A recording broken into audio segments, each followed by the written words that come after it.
Pegue o seu café, que o nosso podcast já vai começar. O link para pedir o livro físico na Amazon está na descrição. Comprando por ele, você apoia o podcast sem pagar nada a mais. Olá e boas-vindas a mais uma exploração detalhada do nosso tema de hoje. Eu estou muito animado para a nossa análise. A gente vai desvendar um paradoxo brilhante que permeia a vida de quase todo mundo. É um assunto que afeta todo mundo diariamente, né? Com certeza. Nós vamos usar como base o livro A Arte de Gastar Dinheiro, do Morgan Housel. E a nossa missão central hoje é desconstruir uma ilusão muito persistente. Existe essa crença enorme de que gastar dinheiro é uma ciência exata. Aquela ideia de que é uma disciplina fria, governada por planilhas matemáticas e lógica pura. Exato. Mas as evidências apontam para um caminho completamente diferente. Gastar é, na verdade, uma arte altamente complexa. É um processo guiado por emoções ocultas, traumas, a busca por status e todas as bagagens que a gente carrega na vida. É uma premissa que desafia o senso comum. E para ilustrar o quão profunda é essa desconexão entre a lógica financeira e a nossa realidade emocional, o livro traz um relato fascinante. Conta pra gente. É a história de um oftalmologista, o Dr. Dan Goodman. Ele atendeu uma paciente que desejava desesperadamente fazer uma cirurgia ocular LASIK. Ela queria abandonar os óculos de grau de qualquer maneira. E a cirurgia deu certo. Deu muito certo. O procedimento foi um sucesso clínico absoluto. A recuperação foi perfeita e a visão dela foi totalmente restaurada. No entanto, algumas semanas depois, ela retornou ao consultório num estado de profunda desolação. Nossa, por quê? Ela afirmou para o médico que a cirurgia tinha, de certa forma, arruinado a vida dela. O que soa como um absurdo completo num primeiro momento, né? Do ponto de vista médico e funcional, ela obteve exatamente o resultado que ela pagou para ter. A visão estava impecável. O choque do médico foi o mesmo, mas o problema não estava na córnea dela, estava na psicologia por trás daquele desejo. Durante a consulta, ela confessou a verdadeira razão pela qual queria tanto se livrar dos óculos. E qual era? Havia uma expectativa silenciosa de que, mudando a aparência, o marido ia achar ela mais atraente e o casamento ganharia uma faísca nova. Ela também nutria a esperança de que os colegas de trabalho passassem a respeitar mais ela. Entendi. Ela estava projetando uma imagem de maior confiança. Isso. Mas quando os óculos desapareceram e a dinâmica do casamento e do escritório continuou exatamente igual, a frustração foi esmagadora. O médico teve que explicar com muita delicadeza que o bisturi dele não conseguia operar problemas conjugais. Ok, vamos desempacotar isso. Porque essa história transcende a medicina. A nossa relação com o dinheiro sofre do mesmíssimo mal. Tem um padrão muito claro de pessoas que sacrificam décadas da vida para acumular um certo patrimônio, acreditando que a conta bancária é a chave para algo mais profundo. Elas alcançam o objetivo, conseguem o dinheiro, apenas para descobrir que aquele vazio continua lá. Porque o que elas realmente buscavam era amor, pertencimento ou segurança emocional. Essa confusão entre o meio e o fim é o que gera esse comportamento que muita gente chama de irracional. A gente costuma olhar para a decisão financeira dos outros e rotular como loucura, mas a gente precisa olhar para o contexto histórico da pessoa. Com certeza. Tem uma citação muito poderosa do sistema de adoção que diz: todo comportamento faz sentido quando há informação suficiente. Isso me lembra a história do assistente social que trabalhava com crianças em lares adotivos temporários. Essas crianças vinham de lares disfuncionais, marcados pela negligência. Eram realidades muito difíceis. Demais. Para um observador de fora, o comportamento daquelas crianças parecia totalmente autodestrutivo. Elas faltavam nas aulas, entravam em brigas e não pareciam ter a menor preocupação com o futuro. A tendência natural da sociedade é julgar, né? É a primeira reação. Mas quando se compreende que essas crianças vivem num estado de alerta constante, sem a segurança básica garantida, operar no modo de sobrevivência diária faz todo o sentido lógico do mundo. A lente da empatia muda tudo. E quando a gente aplica essa lente ao mundo das finanças, as aparentes bizarrices começam a se explicar. A educadora financeira Tiffany Aliche tem um conceito muito bom para isso. Qual era o conceito? Ela chama de transtorno da falência pós-traumática. Ela documentou casos de pessoas que viveram em extrema pobreza, que passaram por humilhações por não conseguirem pagar contas básicas e anos depois, mesmo com fortunas sólidas, sentem um terror paralisante na hora de gastar. O trauma continua ali, né? O cérebro delas ainda opera como se a falência tivesse na próxima esquina. O trauma financeiro do passado dita a incapacidade de aproveitar o presente. Totalmente. E o pêndulo também balança para o outro lado com a mesma força. Tem quem reage ao trauma da escassez com uma necessidade explosiva de ostentar. Ah, sim. O colunista Robert Quillen já observava isso lá na década de 20. Ele dizia que quanto mais desprezado alguém foi durante a pobreza, maior é o deleite em exibir riqueza caso consiga enriquecer. Tem aquele exemplo no livro de um homem que cresceu na miséria absoluta. Ao enriquecer, ele fez questão de matricular a filha na universidade com a mensalidade mais absurda do país. E não foi uma decisão baseada no prestígio acadêmico, não é? Não, de jeito nenhum. Aquele boleto astronômico era um troféu social. Era um grito para o mundo dizendo, eu venci. É o dinheiro sendo usado como curativo para uma ferida social. Essa diferença de realidades também muda como a gente percebe o conceito de tempo. O CEO Tom Gaynor relatou uma experiência da filha dele. Ela era defensora pública, certo? Isso. Ela pegou o caso de um homem em situação de rua, com fome, que tentou pagar uma refeição num restaurante usando dinheiro falso. Aquelas notas de banco imobiliário. À primeira vista, parece o ato de alguém que perdeu a sanidade ou uma piada de péssimo gosto. É a interpretação mais fácil, mas a defensora revelou uma camada muito mais triste.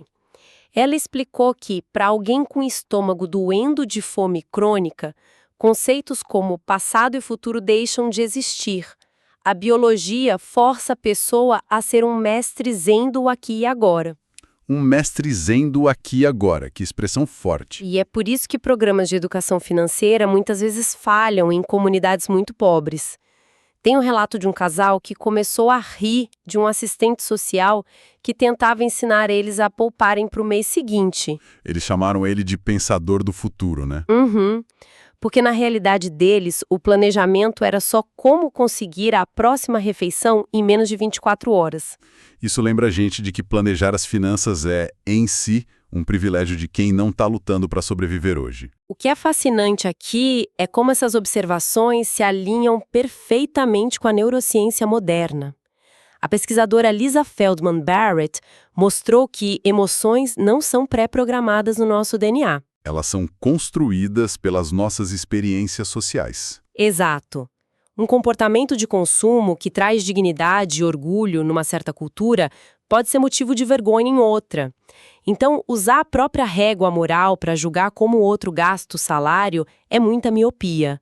Cada carteira abriga uma visão de mundo diferente. E essa necessidade de compreender o outro nos leva a investigar o motor por trás de muitos gastos irracionais, a busca cega por status. Porque se o conforto básico já está ali, por que as pessoas continuam se endividando por relógios caríssimos? Ou carros que não podem nem acelerar no trânsito da cidade. O filósofo Adam Smith, lá no século XVIII, já argumentava isso. Toda a agitação da humanidade não visa o conforto, mas sim a vaidade pura. O desespero de ser notado. Para desafiar essa lógica, o material propõe um exercício reflexivo chamado obituário reverso. A premissa é tentar redigir qual seria o texto ideal para ser lido no próprio funeral. E o resultado é unânime, imagino. Ninguém deseja que o obituário destaque os cavalos de potência do carro que ficava na garagem.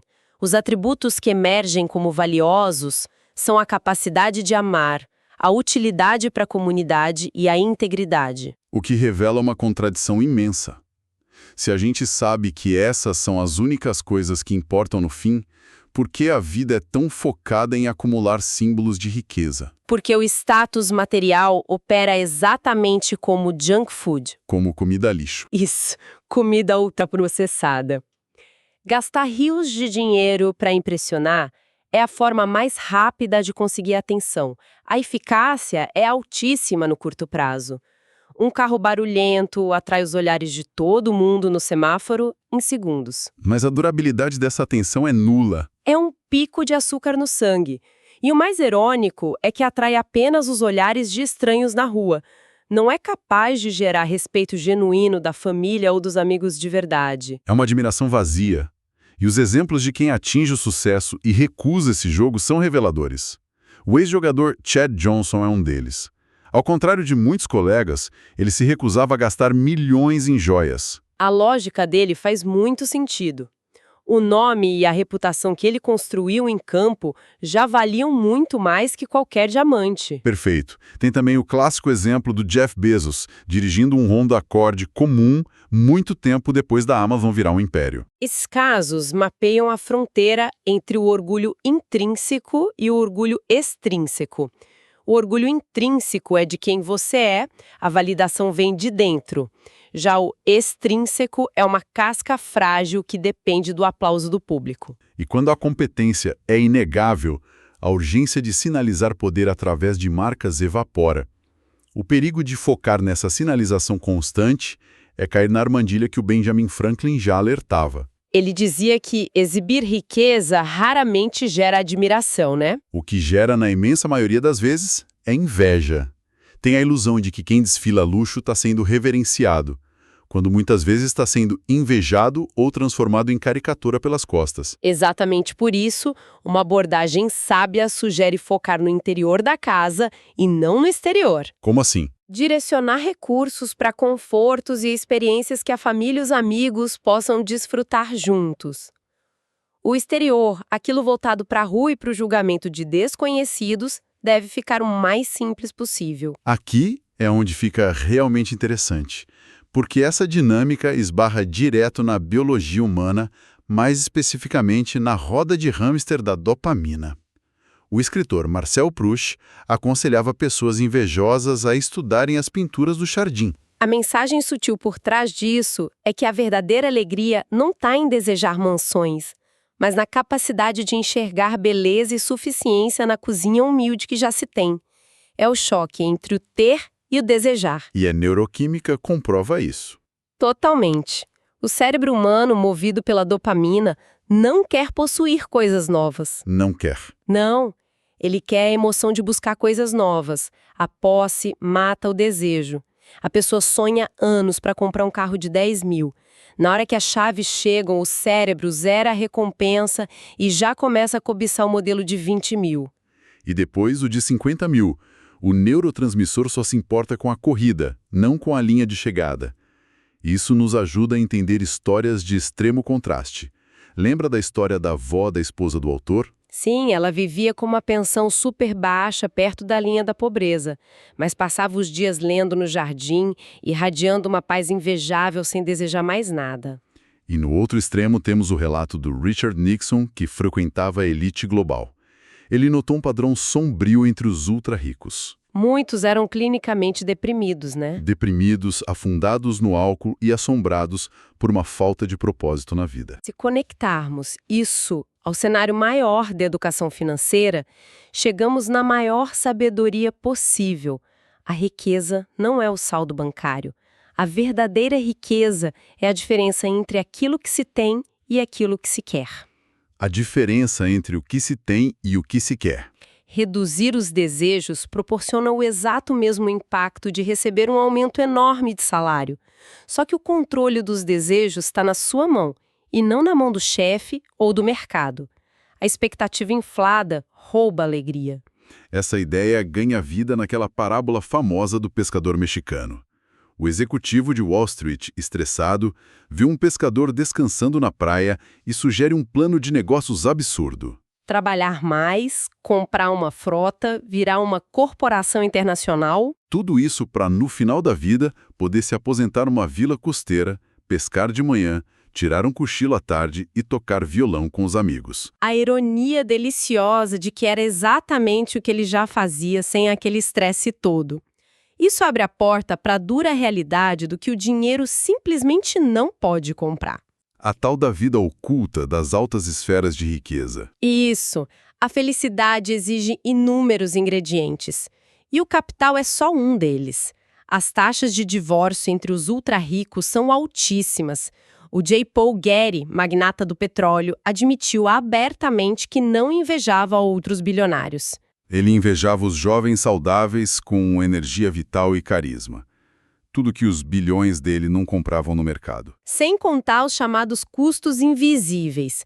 Fantasiar com uma casa de 1.000 metros quadrados é uma delícia, mas a fantasia omite a limpeza, o orçamento astronômico para consertar o telhado. E os vizinhos processando uns aos outros por infrações ridículas como a altura da cerca. O psicólogo Daniel Kahneman mostrou que a relação entre renda alta e bom humor no dia a dia é super fraca. Pessoas milionárias não ganham imunidade contra chefes narcisistas ou dor de cotovelo. A dor humana é extremamente democrática. E os dados do pesquisador Matthew Killingsworth refinam muito essa visão. Ele sugere que o dinheiro age não como motor autônomo, mas como turbocompressor. Se alguém já tem uma base sólida de bem-estar, bons amigos e propósito, o dinheiro amplifica as boas experiências. Mas se o indivíduo carrega um baixo bem-estar emocional, Aí cruzar a marca dos $100.000 de renda não vai fazer milagres. A conta bancária não tem o poder de consertar casamento, nem de forjar caráter em quem não o tem. o que nos leva ao ápice dramático dessa reflexão, a história da regata Golden Globe Race, de 1968. A primeira competição para dar a volta ao mundo sozinho e sem paradas. Isso. De um lado tínhamos o Donald Crowhurst, um inventor com um negócio à beira da falência.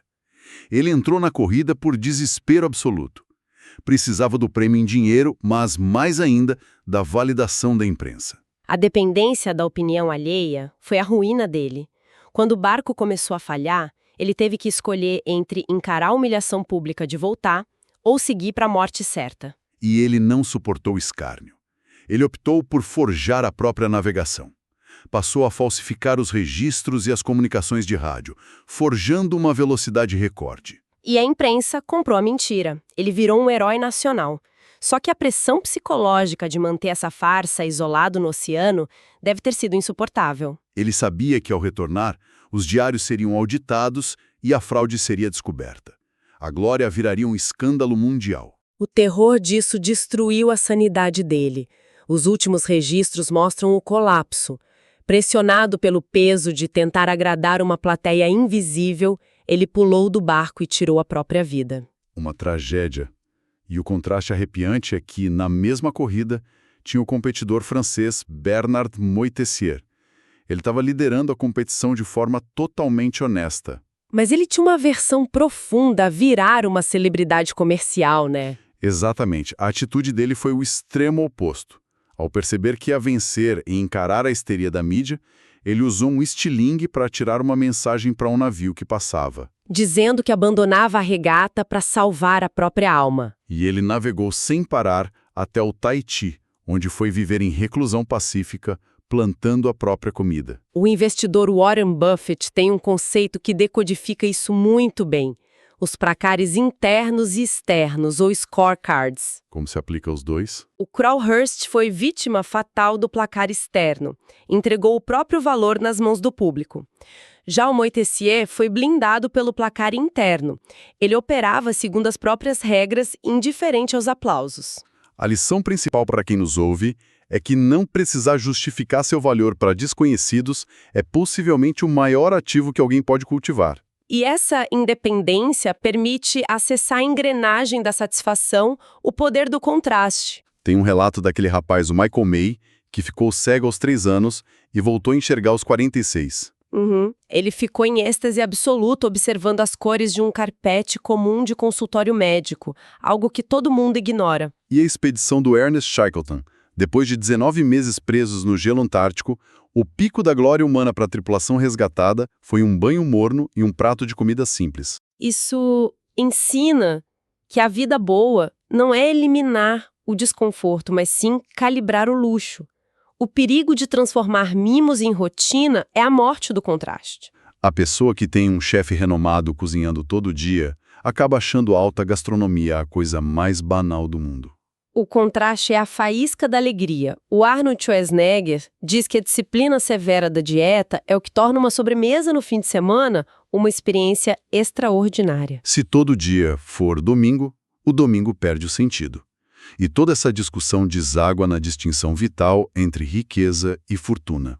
A diferença enorme entre ter dinheiro e ser dono da própria vida. A família Vanderbilt é o melhor exemplo. Eles tinham uma riqueza infinita, uns 300 bilhões de dólares ajustados, mas zero fortuna e nenhum controle. Usavam o dinheiro como arma de status, o que gerou tédio, alcoolismo e ruína financeira, com aquela casa Biltmore, que quebrou eles. Isso levanta uma questão importante se a gente olhar para o outro lado da moeda. O Chuck Finney, do Duty Free. Ele acumulou bilhões e tentou viver a vida dos super ricos, com iates e jatos. Ele odiou a experiência, né? Achou asfixiante e vazia. A resposta dele foi doar secretamente mais de 8 bilhões de dólares em vida para pesquisas.